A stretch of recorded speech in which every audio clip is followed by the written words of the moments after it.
अस्सलाम वालेकुम my dear students, कैसे हैं आप। आई होप आप सब ठीक होंगे और गर्मी से बचने की कोशिश कर रहे होंगे। चलिए जी, आज का लेसन स्टार्ट करते हैं। It's about biochemistry. थोड़ा रिव्यू कर लेते हैं। कल हमने पढ़ा था बायोकेमिस्ट्री क्या है। देन हमने पढ़ा कि कार्बोहाइड्रेट्स क्या हैं, प्रोटीन्स और लिपिड्स क्या हैं। फिर हम उनके बारे में डिटेल जानी, डाइट के बारे में, खुराक के बारे में जो डिफरेंस था वो देखा, और कार्बोहाइड्रेट डिटेल में पढ़े, जिनमें हमने देखा कि स्ट्रक्चर फार्मूला चेंज होने से किस तरह से सेम मॉलिक्यूलर फार्मूला होने के बावजूद एक नया कंपाउंड बन जाता है, जैसे ग्लूकोज और फ्रुक्टोज। थोड़ा हमने इंट्रो पढ़ा था प्रोटीन्स का। आज हम प्रोटीन्स को डिटेल में पढ़ेंगे। उसके लिए थोड़ा सा आपको बता दूं कि जिस तरह कार्बोहाइड्रेट्स का बेसिक यूनिट था ग्लूकोज, इसी तरह से जो प्रोटीन्स हैं उनका बेसिक यूनिट है अमाइनो एसिड। तो ये मेरे पास एक छोटी सी आपके लिए एग्जांपल है। ये आप ज़रा तस्वीर देखें। ये एक छोटी तस्वीर है। इसमें नंबर ऑफ़ मोनोमर्स कह लें आप, या यहाँ अमाइनो एसिड्स को कंसीडर कर लें, वो कम है। और दूसरी तरफ ये जो है एक बड़ी तस्वीर है आपके पास।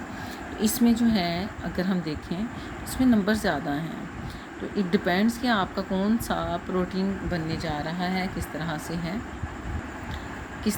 है। तो उसी लिहाज से जो है वो आपके जो हैं अमाइनो एसिड्स होंगे, हंड्रेड्स में होंगे, किस तरह से होंगे। अभी हम जो देखेंगे वो बेसिकली हम देखेंगे कि जो अमाइनो ग्रुप है, इसमें दो ग्रुप्स हैं बेसिकली। जो प्रोटीन है it has two types of functional groups. One is carboxy group and the second is amino group. तो कार्बोक्सी ग्रुप का ये आप देखें डिटेल में, आपको बता देती हूँ। कार्बोनाइल ग्रुप की एक साइड पर हाइड्रोक्सिल ग्रुप लगा हुआ है, दिस इज़ कार्बोक्सी ग्रुप। ये एसिडिक कैरेक्टरिस्टिक देता है, और एक आपके पास अमाइनो ग्रुप आ गया।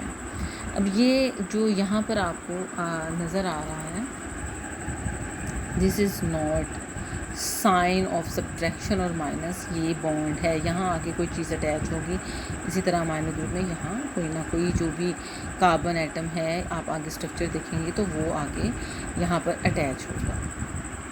इंसान जिसमें मौजूद प्रोटीन्स की तादाद हज़ारों में है, लेकिन वो सब सिर्फ 20 अमाइनो एसिड के आपस में जुड़ने से बनते। अब यहाँ पर हमारे पास एक शॉर्ट क्वेश्चन आ गया, that we have only 20 types of amino acids. हमारे जिसमें हज़ारों टाइप की प्रोटीन्स हैं और 20 अमाइनो एसिड्स आपस में चेंज हो के मिल के जब बनाते हैं तो हमारे पास इतनी किस्म की प्रोटीन्स आ जाती हैं। अब आ जाते हैं हमारे पास पेप्टाइड लिंकेज, पेप्टाइड, ठीक है, लिंकेज मिलाना। अब यहाँ हमारे पास अगर हम देखें अमाइनो ग्रुप, ठीक है, ये हमारे पास है अमाइनो ग्रुप, उसके साथ लगा हुआ है कार्बन, ये R1 is an amino acid. अब ये उसका क्या कौन सा वाला अमाइनो एसिड है, 20 में से पहला है, दूसरा है, तीसरा है, इट डिपेंड्स। आगे कार्बोनाइल ग्रुप है, हाइड्रोक्सिल ग्रुप है, आगे फिर दूसरा है आपके पास।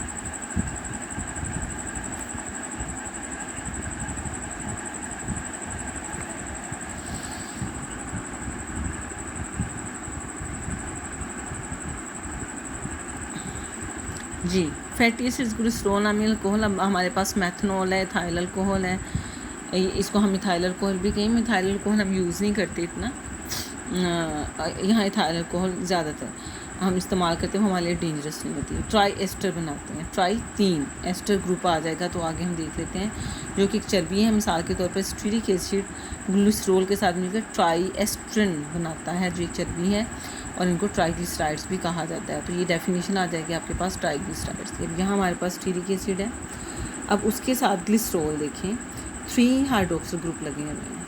तो ये अल्कोहल है, बट इसका नाम क्या है यहाँ पर, ग्लिसरॉल, क्योंकि इसमें 3 कार्बन यूनिट लगे हुए हैं। उसके बाद इसमें से 3 वाटर मॉलिक्यूल्स निकलेंगे आप यहाँ से। अब आप स्ट्रक्चर देखेंगे तो आपके पास CH3 CH2 16 हर एक के साथ, यहाँ आपको 3 नज़र आ रहा होगा। अब ये 3 जो है यहाँ हमने अलग अलग करके लिख लिया है, वो देख लें आप। वहाँ पर हमारे पास 16 थे, तो यहाँ एक 16 2 3 उसी तरह से आगे। यहाँ से जो हमारा जो है हाइड्रोक्सिल ग्रुप का था, ये हमारे पास जो है कार्बोक्सी ग्रुप का जो है C डबल बॉन्ड O, यहाँ से H की जगह पे ये CH2 CH और CH2 लग गए हैं। और ये जो हमारे 3 हाइड्रोक्सिल ग्रुप थे वो किसके साथ चले गए हैं, यहाँ से यहाँ से हाइड्रोजन इनके साथ मिलके वाटर बना के निकल गया। ये ऑक्सीजन इसके पास यहाँ मौजूद है, तो ये हाइड्रोजन रिमूव हो गई है। इस तरह से जो है हमारे पास ट्राई एस्ट्रन फैट बन गई है। इस तरह से जो है वो जो आपके पास आएंगे ग्लिसरॉल वो बनेंगे। जानवरों की चर्बी ज़्यादातर एडिपोज टिश्यूज़। अब एडिपोज टिश्यूज़ कौन से हैं, look at your belly fat, ये आपके एडिपोज टिश्यू हैं। आप अपने थाइज़ में देखें, एक्स्ट्रा ऑर्डनरी जो आपकी बॉडी के अंदर अगर चर्बी या फैट बन रही होगी तो आपके इन बॉडी पार्ट्स के अंदर जो है वो डिपॉजिट होती जाती है और आप फैटी हो जाते हैं, चर्बी हो जाते हैं। जबकि सब्जियों के तेल आमतौर पौधों के बीज में मौजूद और जड़ों में मौजूद होते हैं, यानी पौधों में भी एक्स्ट्रा बन रही है तो उनके तेल बन जाते हैं। लिपिड जानदारों में तवानाई के भरपूर ज़रिया के तौर पर काम करते हैं। ये आपको मैंने बताया, पराठा खाएं तो हमारी जो है भूख ज़रा देर से लगती है, बट ये हमारे लिए इतना हेल्दी भी नहीं होता। तो जो है लिपिड्स उनको ज़रा सोच समझ के लेना चाहिए। ठीक है बच्चों, आज का जो आपका लेक्चर है आई होप आपको बड़ी अच्छी तरह समझ आ गया होगा, और बाकी इंशाल्लाह डिटेल में सुबह देखेंगे। इंशाल्लाह मिलते हैं सुबह।